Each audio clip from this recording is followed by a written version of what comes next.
Good morning. Morning. Morning. Saturday morning, everyone.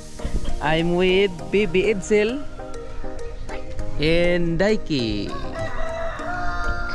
Our plan for this morning is to find and create a technical line nga pwede mi mag-practice. Yay! Hindi tayo magbisaya, Tagalog at English para maghanap ng mabubuhatan. Ano yung mabubuhatan? In English na lang, to find some spot to create. We're here na and Suba area here. Wala nang tubig yung sapa pa yun sa Tagalog. Suba yung suba ang tawag sa amin, yung malaking sapa.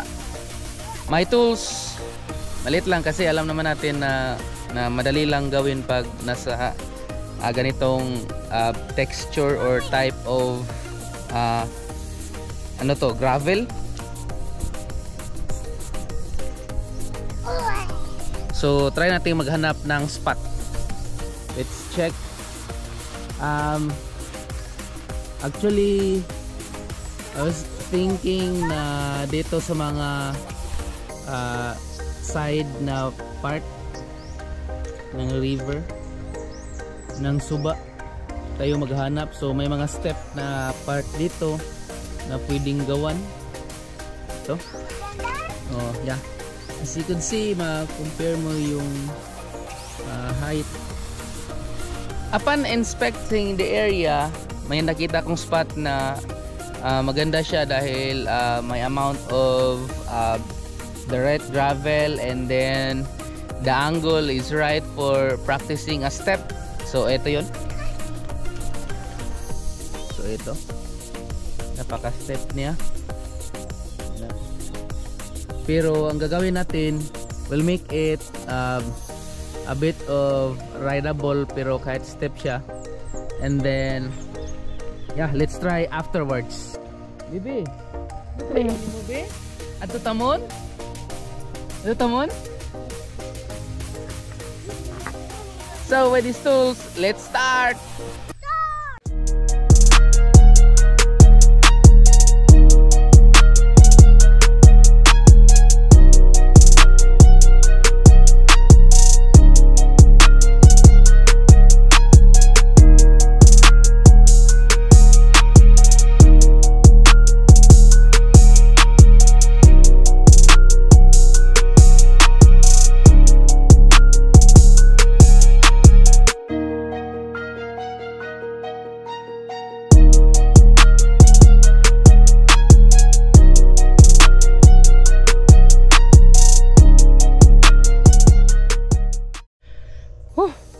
Pinapawisan kami ng maraming singot, but we're about to finish na and then test the upper side.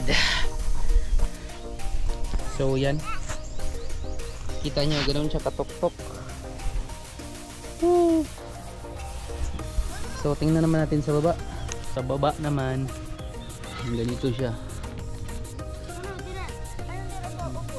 So tingnan mo yung wall. So ganito yung wall ng gilid ng Suba. Again, moment of truth. Naog ta, step kayo. Step kayo dul. Pero daghan naman tayo may step na agian parehaan ni like sa Mangima. A hat.